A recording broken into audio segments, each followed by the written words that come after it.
So demon slayer infinity castle arc movie জাপানে release হয়েছে জুলাইয়ের 18 তারিখে। আর রিলিজ হওয়ার সাথে সাথে সব অ্যানিমে মুভির রেকর্ড একদম ভাঙতে যাচ্ছে, যেখানে জাপানে প্রথম দিনের বক্স অফিস কালেকশন 1.8 বিলিয়ন ইয়ান, যেটা বাংলাদেশি টাকায় কনভার্ট করলে হয় 149 কোটি টাকা। আর 4 দিনে টোটাল কালেকশন করেছে 7.4 বিলিয়ন ইয়ান, আর এইটা বাংলাদেশি টাকায় কনভার্ট করলে হয় 620 কোটি টাকা। আর 22, 23, 24 তারিখের কালেকশনের ডাটা এখনো অ্যাভেলেবেল হয়নি, আর এই জন্যই এই দিনগুলোর কালেকশন আমি তোমাদের জানাতে পারলাম না। কিন্তু জাপান থেকে ইনফিনিটি ক্যাসেল আর্ক মুভি নিয়ে অনেক ভালো ভালো রিভিউ আসছে, সেগুলো তোমাদের একটু পড়ে শোনাই। আমি এটা দেখেছি, কিন্তু এটা একটা ভিডিও গেমের মতন ছিল, মাঝপথে বের হয়ে এসেছি, হয়তো তরুণরা এটা ভালোভাবে গ্রহণ করবে। The animation, BGM and other aspects অনেক দুর্দান্ত ছিল, কিন্তু ব্যাটালের মাঝখানে ফ্ল্যাশব্যাক সিনগুলো অনেক বিরক্তিকর।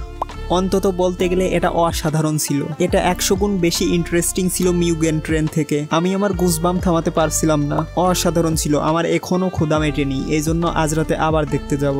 ইট ওয়াজ অ্যামেজিং। আমার দেখা যে কোনো অ্যানিমে থেকে আলাদা। আমি দ্বিতীয় পার্টের জন্য অপেক্ষা করতে পারছি না। আমি সত্যি আকাজার প্রেমে পড়ে গেছি, আর আর্ট স্টাইলও দারুণ ছিল। আমার মনে হয় না প্রথম পার্টকে দ্বিতীয় পার্ট সারপাস করতে পারবে।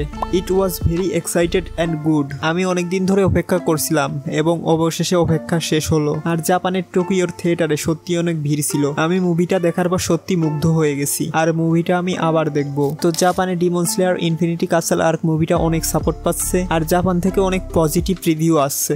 যে রিভিউগুলো তোমাদের আমি দেখালাম, এইরকম আরো অনেক রিভিউ আছে, আর প্রায় রিভিউই অনেক পজিটিভ। আরেকটা কথা, কিছু মানুষ দেখলাম ফেসবুকে demon slayer infinity castle arc মুভিটার লিঙ্ক ভাইরাল করে বেড়াচ্ছে, তাও আবার হল প্রিন্ট মুভি। আর আমি বুঝি না এইসব মানুষ হল প্রিন্ট মুভি দেখে মজা পায় কি। হয়তো থিয়েটারে দেখো, নয়তো অনলাইনে রিলিজ হওয়ার ওয়েট করো। আর ডিমন স্লেয়ার সেপ্টেম্বর মাসের 12 তারিখের বাংলাদেশে রিলিজ হচ্ছে। যারা তোমরা ঢাকার ভিতরে থাকো তারা থিয়েটারে গিয়ে দেখতে পারো। আর আমার মনে হয় এবার থিয়েটারে গিয়ে দেখা হবে না, কারণ আমি এখন ঢাকায় থাকি না, আমাকে অনলাইনে আসার ওয়েট করতে হবে। কিন্তু তোমাদের আশেপাশে যদি কোনো থিয়েটারে মুভিটা রিলিজ হয়ে থাকে, তাহলে তোমরা সেই থিয়েটারে গিয়ে দেখো। সো আজকের ভিডিও এই পর্যন্তই। তোমাদের যদি ভিডিওটা ভালো লেগে থাকে তাহলে একটা সাবস্ক্রাইব করে দিও। সাবস্ক্রাইব করলে তোমাদের কিছু যাবে না, কিন্তু আমার ভিডিও বানানোর মোটিভেশন বাড়বে।